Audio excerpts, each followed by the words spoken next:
known as Princess Aspian, and welcome to my channel. So it is officially 2019, and you know what that means. Every single person in the entire world is creating resolutions that they're not going to keep. Also, every single 12-year-old that has social media is creating "I haven't showered since last year" posts. Now, for some reason, in the incoming of the new year, every single person seems to drill into themselves that creating a new change for themselves, that creating a new body for themselves, that creating a new physique for themselves is the most important aspect. And I've never really understood that. This year, I have created a couple of goals, not resolutions, because nobody ever sticks to resolutions, that are so much more important than eating healthy and losing weight and getting more exercise. Here are some of my top 2019 goals. Number 1, be kind. Be kind to others, be kind to animals, be kind to the earth, be kind to myself. I think it's really easy to get caught up in the negativity of our world and to get caught up in all of the bad, yucky things.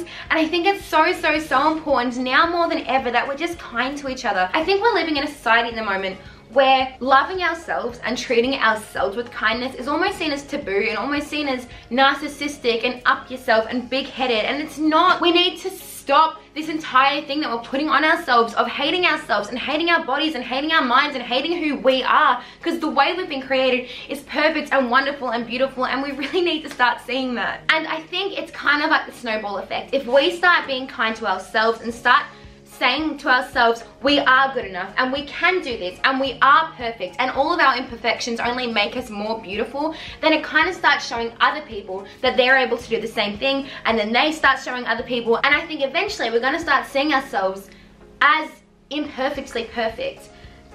And I think that's really important. Number 2, stop degrading my body for being a body. For so many years of my life, I have belittled myself and degraded myself and told myself I wasn't good enough because of my body functioning like a human body, for eating and for having curves and for being a person. And it's really stupid that we as women, and look, honestly, we as just people in general, are seeing ourselves as not good enough because we're focusing on something that we're not and we can never be. We're not Barbie dolls, we're not silicone models, we're not meant to look like this. We're meant to be people, and we're meant to function, and we're meant to work like actual human beings. Our bodies aren't meant to be stick thin. Our bodies are meant to have this extra stuff on it so we can run and enjoy life and be people. And it's really important that we start to see that, because we're not, and people are getting really hurt because of it. The way that we have been created is beautiful, and it's time that we start seeing that this is okay. Number 3, stop comparing myself to other people. Our stories and our journeys are all so different. Comparing myself to someone who isn't me is never going to change me, is never going to do me any good, is never going to make me that person. It's just going to make me a less version of myself. Look at it this way. Flowers and fairy lights and rainbows are all beautiful, but none of them are even slightly similar.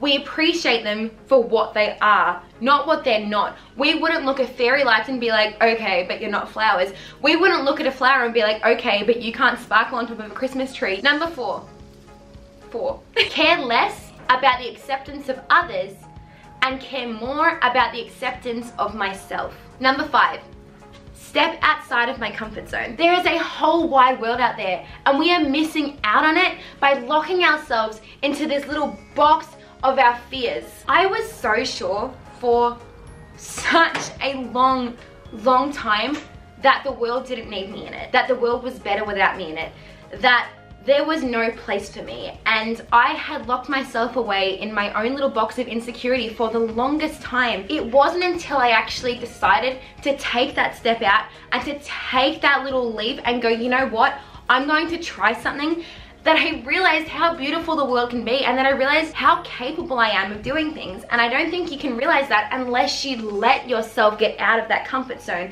Nothing ever grows in a comfort zone. Nothing ever changes inside of a comfort zone. I stepped out of my comfort zone a couple of years ago for the first time, and since then the most incredible things have happened, and I've been able to do the most incredible things. I've done things which I never never thought that I would be able to do. Take that little leap, because you never know what's going to happen. Number 6, find beauty in everything, including myself. Number 7, stop worrying over things that I don't and will never have control over. Number 8, start planning the things I do have control over. Number 9, create. This is something that's really important to me and something that I am personally going to be spending a lot of time doing. I think especially for people that are in school and that are working, it's so easy to get caught up in the things that we have to do and our work things and our homework and our this and our that, and it's so important to take time out and to do things that aren't molded and to do things that don't have a set routine. And I'm autistic, so I know how important routine is. Get out there and create. Write a poem or paint a picture or do photography, and honestly, it doesn't matter if you're absolutely horrible at any of it. What matters is getting that part of your brain working. Who knows, you might find something that you really love doing. I know that this year I'm going to really focus on creating. I'm working on some really big projects at the moment, which I am so excited to tell you guys about, but I'm not going to yet. I'm going to keep it a secret until that time happens, but I'm really bad at keeping secrets, so who knows, I'm probably going to spill it. I've already spilled a couple of like little tiny minor details in this video, which none of you are going to know anything about until that actually happens. So create, just create. And number 10, and this one is going to be really corny and really cringy and really cheesy, because I say this at the end of every speech I do, and I say this at the end of so many videos that I do, but I say it because it's so important, and I say it because I genuinely believe this with all of my heart, and I genuinely love this with all of my heart. Number 10, and the one that I'm going to be living this entire year by, and that I want to live my entire life by: your life is an occasion. Rise to it. Thank you guys so much for watching this video, and I hope you guys have the most incredible new year filled with the most amazing things. Make sure you guys like, comment, subscribe. I don't mind. Do whatever makes you feel good. Do whatever makes you feel happy. And I will see you guys very soon. Bye.